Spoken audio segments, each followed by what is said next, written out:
Steve Woolridge, Chief Instructor of Krav Maga in Kansas City, here with one of my guys, Paul Carter.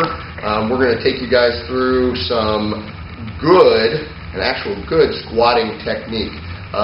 Paul and I are getting ready to do a 2.5-hour seminar coming up on April 14th, about a month away, a little over a month away. It'll be 2.5 hours of my diet, which is the fighter's diet, which we've had some tremendous results from. And then Paul's going to handle the other portion. We're going to go through exercise technique, and I'll help him with that. And then we'll go through exercise programming, which he'll take care of all that. But enough of that. We'll come back to that later. We want to talk to you guys about today is squatting, why it's good for you, all the popular misconceptions about it, and actually how to do it correctly. So Paul's background, right now, he's power lifted for 20 years? 23 years. Okay, 23 years. We just had a meet up in Chicago about, Last summer. Last summer here. Yeah. Totaled Over 1650. 1650. Squatted 600 no belt knee wraps, close grip bench 430, and deadlifted 622. Which are pretty good numbers. Actually, we'll have, I think we can get a link to the YouTube link to your video for your squat. He did it with a quad pull, so he only squatted 600. It looked like me squatting 350. It was pretty easy and pretty smooth, so it was pretty impressive. Thank you. But let's talk about that's a little bit of your background. Let's talk about squat technique. Most popular misconceptions about squatting are probably the biggest one you always hear from people is I can't squat because it hurts my knees. Yeah, it's bad for your knees. Bad for your knees. Yet every 2-year-old who faces the earth can squat with proper form and every day, all day long. Something that we unlearn as we get older and become less mobile, more stiff, more rigid. So that's probably the biggest misconception. As I always say, if squatting hurts your knees, you must have a lot of problems not being able to use your toilet. Exactly. So that's the biggest thing I always hear. The second biggest thing is, well, I can't squat because of my back. The majority of back problems people have are actually from tight piriformis, which is a muscle near your lower back. Right. And when it gets strained or tight, it seems to radiate pain through your lower back. And people always think they have lower back strains, when in fact they just have a tight piriformis. And lack of core strength. Basic core strength. Yeah, because when they squat, they just bend right over. Right. Those tend to be two of the bigger things that you have as far as myths about squatting. Everybody can squat if taught how to squat properly. Correct. And it's perfectly fine for you. Yes.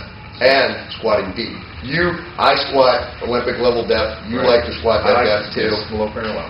My knees actually feel better. If I don't squat a lot, my knees actually hurt. I've got some abused knees. So let's talk a little bit about technique. Let's take them through it. What I usually do with people when I first are going to teach a really novice person how to squat, is I usually take me through. Like I'm a beginner. So if you come up and you're a total beginner, what I'll have you do is I'll say stand in front of the chair. Okay. A little bit further in front of the chair, just a little. All right. 2 feet wide. Okay. Chest out. There you go. And all I want you to do is keep your chest out and sit down in the chair. And that's it. Yep. And you're going to sit down, and then there's the chair. And now that's pretty much it. That's a two parallel squat. And then the first thing you do is you just come back and just keep your chest out and push up. And the thing that I want to make mention of there is that move the chair to the side. Is that when you sit down in the chair, you'll notice it's a stiff back. Okay, and when Steve rises, what he rises right there with his hips. And a lot of people talk about the squat being a leg exercise, which it is. But the hips are what actually drive the squat off the bottom. So when Steve gets up, and this is what everybody do, they lean forward, with the pelvis, and then their hips rise. And this is normal. This is very normal. A lot of personal trainers, and even as much as physical therapists, will tell you to try to stay straight up and down in a squat. And this is wrong. Your pelvis actually is made to tilt back and forth. And it's a very normal thing for you when you squat down to have some lean forward, as long as you're not bent completely over, and then you have to like this. Flat around it, yeah. But when you get up off the couch or do anything, the first thing you do is you lean forward and then you come up with your hips. So the same thing will happen in a regular squat motion. The other thing that you see people do, a lot of trainers do, or you'll see people do that haven't had any training in squatting, is the first motion they make, and you notice the first motion that Steve made when he sat down in the chair was to sit back. But what a lot of people do is they put their knees forward first. And this is why people say, And then squats hurt my knees. And then crane their neck.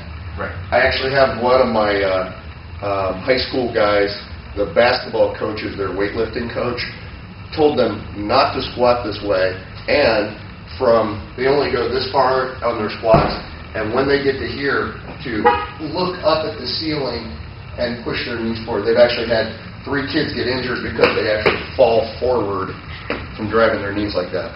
So you got a lot of Bad. young people trying to teach proper exercise. Yes. So, in a proper squat, when Steve's had blown out both knees, both patella tendons, and so if Steve can do a proper squat with 2 bad patella tendons, anybody can do a squat. No different than you watch your little kids play. So if there's something on the ground they want to play with, what do they do? That's a squat. And so when they come up, watch Steve, his hips come up and rise, and he stands up. That's a whole squat. People make it far more complicated than it has to be. All that happens is you sit back and you drop down. And when you rise, you push your hips, and then you finish up. That's the entire squat. After that, you just go to loading. When you can do 20 or 30 of those and you feel comfortable, you go to loading on the bar. Squats build your glutes, your hamstrings, your quads, and basically it also calls you, if you don't wear a belt like we do, you have to learn how to stabilize everything in here, your core, your lifters, your obliques and everything. If you don't learn how to do that, or if you're weak in there, think about replacing all this with a pillow. So if you took all this out and you stick a pillow in there, what happens is it gets smushed down and falls over and bad things happen. Now if you think about taking all this out and putting a rock in there, or a big steel plate or something, now this is very solid, supports all the weight on your shoulders. When you come off the bottom, you have a lot more stability. And that's really everything about squatting. Now you can get into stuff like powerlifting squatting or elliptical squatting. I can talk about squatting forever. You can talk about high bar, low bar, hand spacing, elbows, where you need to look according to your cervical spine, foot position, toe position. But the truth is, it's just to do a squat, feet shoulder width apart, sit back, drop down, and push up. That's an entire squat. Let's give, if we can, some beginners. Now, the people I usually have to see that have most trouble with squatting are women. Yes. And half of it, I think, is in their head. Well, one, they're not getting proper instruction. Right. 2, they don't have a good picture or a feel for what they're going to try and do. And we were talking about this the other day. Right. As far as coming out of the hole, what do you think would be good for them to practice that they can get some type of muscle memory built to feel that? We can certainly do the chair work. Right off the chair on a coffee table. Nothing more than if you have a stable coffee table or a chair, just to practice sitting down, nothing more, and sitting down in the chair. Sitting down, and then once you sit down, one thing you can, now a lot of guys teach when they teach box squats, you sit down and some people relax, but what I actually have to do is keep everything tight. So just squeeze, basically, just squeeze your glutes. Now squeeze your glutes to come off. Just squeeze, and they come up, and then squeeze them. And that can kind of, what happens is a lot of women, especially, will have dormant glutes. In fact, a lot of people in general. Americans have very tight hip flexors, weak glutes. Yeah, tight hip flexors, weak glutes. Sitting all the time. Yep, and they don't learn how to engage in their exercise. And then when people, a lot of people, when they go certain exercises, they'll go, my butt didn't get sore because you don't know how to activate your glutes. Correct. So you have to learn, when you sit down, how to really squeeze your glutes hard to come off the bottom along with your hips. And so people they do, as much as we sit around, people tend to get up and down quite a bit during the day. Every time that you get up and down from your chair, squeeze your glutes to come up. Typical American, this is my good imitation of a typical American, sitting down, right, and then getting up is right, that way. Okay. Every time that you sit out of your chair, practice a squat. How about the movement we were talking about the other day, coming out of the hole? Coming out of the They do. hole. Because I noticed when there's some women I train, they have trepidation going back because they don't have a lot of that strength and they haven't made that movement in a long time. So they get a little trepidation here. Right. And so if they can sit, stay too upright. yeah, Like I was talking about. And yeah, they get too much here and they're falling. Right. Yeah. And this is actually something that Mark Ripito is really good at teaching at. And it's that basically you need to learn how to press from here. So like where I hold my hands against, he presses against my hands. And with the hips, just press it straight up with the hips and then it comes up.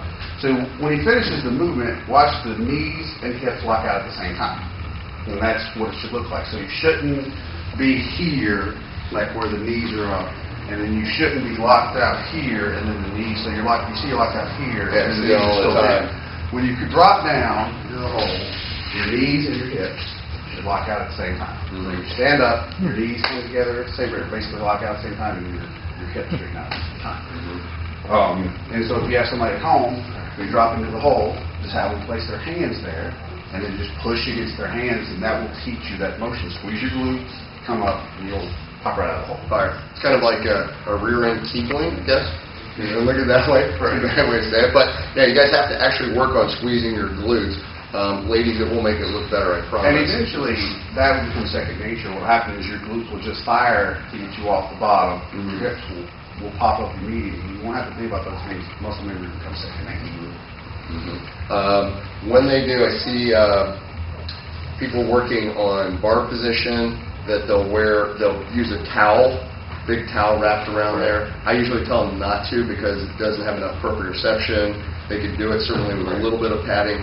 You get used to it. You can also change the position of the bar. I never let people wear the bar, and I understand. I do when a lot of women, when they put the bar on there, they don't have a lot of muscle mass up there, and the bar is painful. Yeah. Well, part about that is that developing good upper back strength also helps with your posture.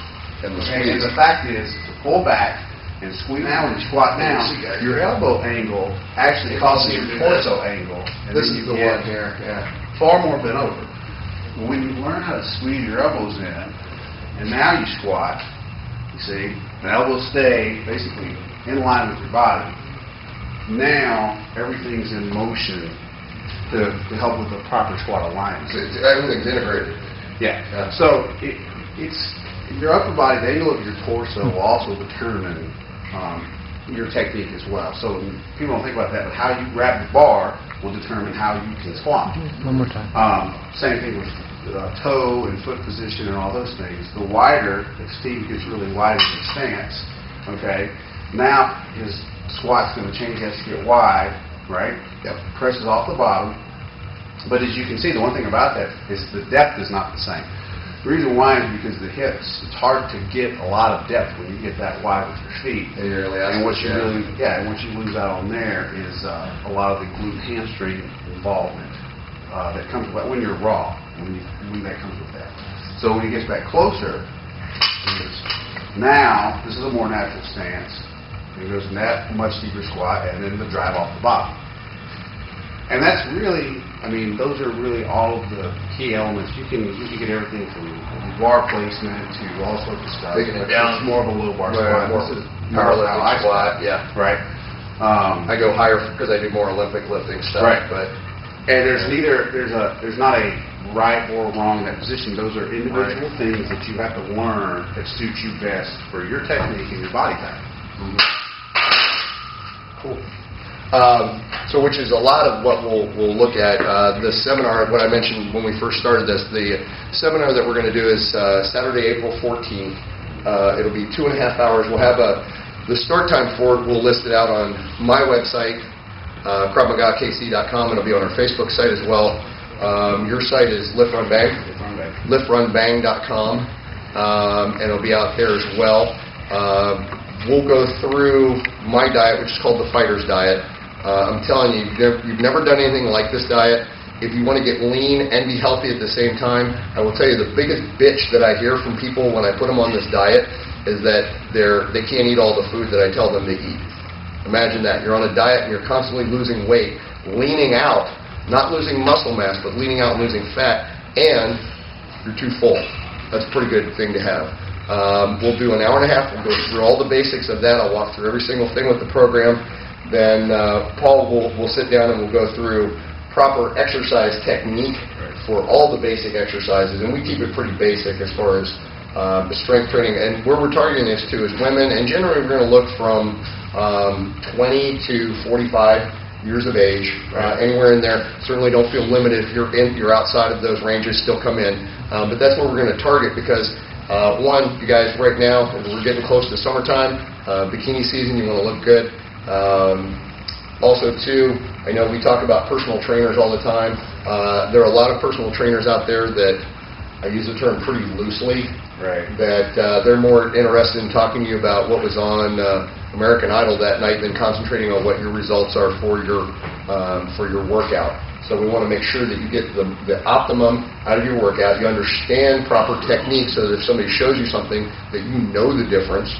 And then for the last part of that, Paul will specifically take people through. He loves to take people and design programs for them and do that. He's already written one book. We're almost done. The other one? Two books on my third. 2 books working on the third, going through programs. So that's his specialty. We'll go through all of that. I mean, it'll be 2.5 hours. If you really want to be where you need to be nutritionally so that you can have the energy to train and work out, not starving yourself, and understanding technique, actual good technique that's going to be a life skill that you can have the rest of your life.